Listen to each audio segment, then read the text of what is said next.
Hello guys, ഇന്ന് നമുക്ക് നല്ലൊരു ഹോം റെമഡി നോക്കിയാലോ. വെളുത്തിട്ട് പാറു എന്നൊക്കെ കേട്ടില്ലേ? പക്ഷെ ഇത് വെളുത്തിട്ട് പാറത്തൊന്നുമില്ല, എങ്കിലും നിങ്ങളുടെ ചർമ്മം ചുളിവുകളൊക്കെ മാറി നല്ല ക്ലിയർ ആകാൻ സഹായിക്കും. അപ്പോൾ ഇത് തയ്യാറാക്കുന്നത് എങ്ങനെയാണെന്ന് നോക്കാം. ആദ്യം ഒരു അലോവേര ജെൽ, അതായത് കറ്റാർ വാഴയുടെ ജെല്ല് എടുക്കുക. നമ്മളിവിടെ ഷോപ്പിൽ നിന്ന് വാങ്ങുന്ന ബെഞ്ചാരാസിൻ്റെ ചെറിയ ടിന്നാണ് എടുത്തിരിക്കുന്നത്. സാധാരണ വൈറ്റ് അലോവേര ജെല്ലാണ് യൂസ് ചെയ്യുന്നത്. വൈറ്റ് കിട്ടാത്തതുകൊണ്ടാണ് ഈ ഗ്രീൻ വാങ്ങിച്ചത്. ചെറിയ ടിൻ അലോവേര ജെല്ലിന് മിക്സ് ചെയ്യാൻ 7 ക്യാപ്സ്യൂളാണ് എടുത്തിട്ടുള്ളത്. അതിനോടൊപ്പം 2 സ്പൂൺ ഗ്ലിസറിൻ കൂടി ആഡ് ചെയ്യുക.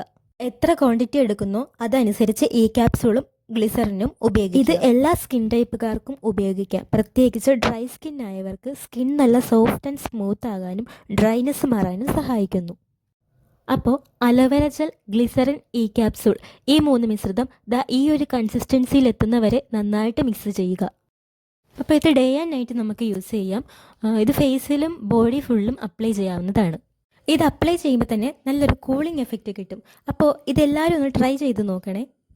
ചാനൽ ആദ്യമായിട്ട് കാണുന്നവർ ഒന്ന് സബ്സ്ക്രൈബ് ചെയ്ത് സപ്പോർട്ട് ചെയ്യാനും മറക്കല്ലേ.